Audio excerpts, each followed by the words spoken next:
Hey Sagittarius, and welcome to your March 2023 reading. So we are adding in an extra deck to our readings for this month. It's just something I'm experimenting with. It is a collective reading for Sun or Rising Sagittarius. You can watch for your moon, but I recommend Sun or Rising. So we're actually going to look at how we can focus where in, like, what area of life is this taking place in? Like, what are the major themes? Because it's a collective reading, I want to see if there's a way that we can kind of like focus this a little bit more to make it more relatable. So obviously, if you want a specific reading, the best way to have an understanding of what's coming up for you is to get a one-to-one reading, which the description box has the information and links for that. So interesting, we have showing up as the 11th house. Okay, so we'll get into this a little bit more after we pull some cards for you. So let's look at what else is coming up this month. So we're going to look at the beginning, middle, and end of the month for Sagittarius. All right, Sag, what do we have going on for you?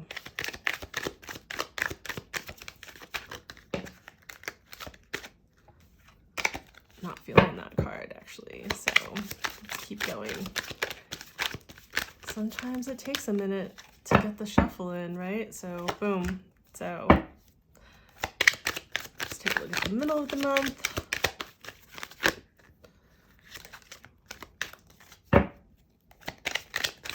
And you might be getting messages actually from some of those cards anyhow. So definitely if the messages speak to you, then allow them to come through, right? I'm just listening to my intuition about which cards are the ones. That one was jumping up right there. Okay. All right, Sag. So let's also take a look at what is coming up in terms of a challenge for you, something that feels like a blockage or something that feels a little bit challenging, whether it's conscious or unconscious, what's coming up for Sagittarius, Sun or Rising for the month of March. Actually, I was feeling that card there. And then also let's take a look at your spiritual advice. Okay. Interesting spiritual advice. All right, Sag. So let's make sure that we have these all in frame. Okay. So let's start with what's coming up in like which area of your life. So we're looking at a very public house. We're looking at the 11th house, which yes, it does have to do, as it says, you know, with community. Yes, it has to do with community, but community can be, you know, like your you know, kind of like tribes, your social circles. Although, you know, in more modern kind of interpretations, it can have to do with an online presence, social media, website, you know, and even just more physically, like being on public stages, things like that, right? So being in a very public space, but also connected to community and friends and that kind of space. Definitely this is a house that has to do with, because of its associations with traditionally Saturn, but more modernly having to do with Uranus, can have to do with like some maybe bigger thinking, more innovative thinking that is related to like how it benefits the collective overall. So like how what you're doing is maybe of service, or how it affects or benefits the collective at large, right? And so this can have to do with things, themes around liberation and around maybe kind of, so my phone actually cut out, so I had to come back. So I feel like I explained the 11th house pretty well. So let's move on with what's happening as the month actually unfolds. So we'll move into the Ace of Pentacles, the Devil, and the Star. Very interesting. Your challenge being the 10 of Cups and the Knight of Wands coming through as your spiritual advice. So definitely see that your beginning of month is ripe with possibility and opportunity, right? There is at least one possibility or opportunity for you to create something in your life, to create some kind of sense of stability, maybe financial opportunity, something that helps you with your maybe career, if this has to do with something that is more public, right? But something, there is some opportunity. There are kind of gifts that are being handed to you by your you could call it your universe, that are something to take note of, right? So there's opportunity, there's possibility happening at the beginning of the month. It's a really great start, right? This is the beginning of something new, or this ripe kind of environment for something new to take place. We come into the middle of the month, and I find it really interesting because we have the Devil card showing up, right?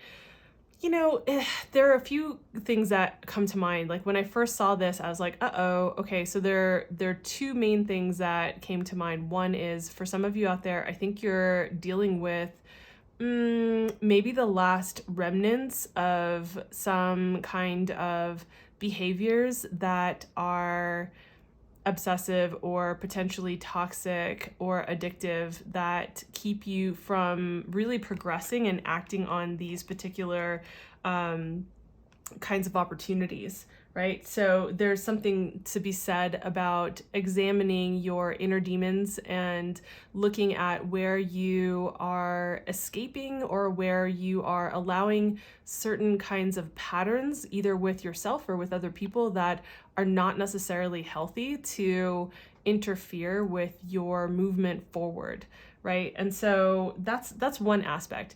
In another way, this can also be overworking and burning yourself the hell out, right? So this can be like, oh, okay, well, I am just going to burn the candle at both ends because I'm going to be Capricorn, right? This is a Capricorn card, right? I'm just going to like work, and I'm going to make it happen, and I'm going to go, and I'm going to act on these opportunities, and I'm going to do, and taking no time or healing or like space for yourself, and getting really, really burnt out. So I would say, like, watch that. Now, the other thing, I'm only going to bring this in because of what's happening with the astrology, is that there in the first couple of weeks-ish of March, I'm going to say, not a great time to sign contracts. This can sometimes have to do with the contracts that we sign, because you can see like the chains actually have to do with like the obligations that we feel like we have, the duty that we have to like maybe an agreement or a contract or society's rules or something that we feel tied to, that we're not actually tied to, but we get the sense that we are, right? So just want you to understand that if there is some kind of theme like that coming up, I would wait a little bit to sign any kind of contracts or make any solid agreements. Maybe you can discuss the preliminary stuff, but wait a little bit, give yourself a little bit of time before you actually commit to and make certain decisions, so that you're not locked into something that you end up later kind of feeling like, oh, this wasn't what I thought, this wasn't what I intended. There were kind of like fine print, super fine print that I didn't really realize. So I feel like both of those, or like those three aspects of this particular card, are actually coming through. So watch yourself, right? Like just kind of do some an internal check. Like, are you escaping or allowing certain kinds of non-healthy patterns to perpetuate and continue, that keep you from continuing with growing what it is, what you want, or like that you want to, or taking these opportunities and helping them to grow, especially in this public way, right? Perhaps you have started a YouTube channel, right? Or maybe you are working on making your work more public, or trying to put your work online, or whatever it is. And so you might want to examine that. And also, again, with the contracts and also the overworking. So those are the three things that I really am feeling coming through with this particular card in the middle of the month. We get to the end of the month, and I'm actually really liking this. It seems like, I feel like, Sag, you're going to gather the information that you need, that you're going to learn from what it is that's there to learn from, and that you're going to have the will to move forward and to do the things that you need to do to come into the end of the month, where it is the Star card. So two major things that came through the moment I saw this card. Now, the first one obviously is not going to apply to everyone, but the Star card can have to do with, not for everyone, but depending on the reading and where it's placed, can have to do with stardom, right? With being on center stage, with being seen. So it can have to do with success in that arena. And so, given the fact that we actually have the 11th house, that's part of the reason why I was kind of immediately drawn to that particular meaning of this card is like, well, we have the 11th house, which is very public, you know, and that could be maybe not necessarily going viral online, but being noticed, being seen, having some momentum pick up with, like, if that's, you know, just as an example, right? That could be one example.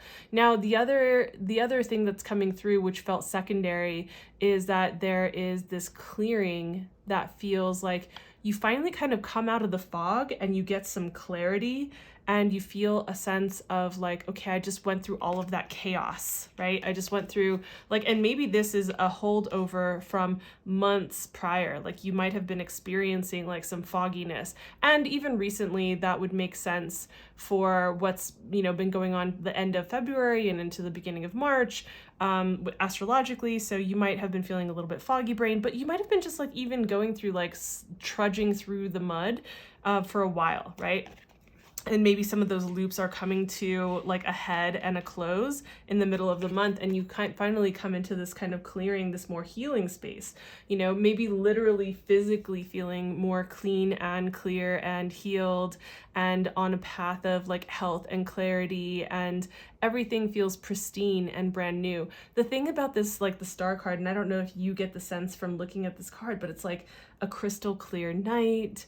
Everything is clean and bright and shiny, right? It's like when the stars are sparkling at their brightest and the you know, the sky is super clear, right? Everything feels fresh. There's fresh water being poured out. Like, there's just a whole lot of fresh, clean, clear energy that's coming through at the end of the month. So so those are the two interpretations that I'm seeing really coming through here. But definitely I would pay attention for those of you who are really working with these themes. I see that actually coming through here, right? And then taking a look at what is coming through as your challenge, right? What feels challenging for you is not getting lost in like your daydreams and your fantasies about the kind of life that you want to make manifest, or that you want to materialize in your world.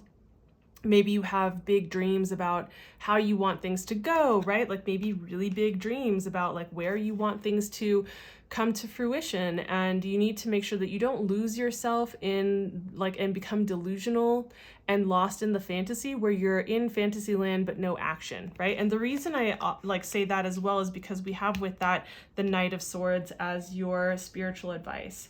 And so with the Knight of Wands in this particular position, this is like, okay, you need to put that, like the Knight of Wands rushes in with passion, with courage, with strength, right? Like fiery, ready to go, ready for war, ready to go head to head, ready to take on life.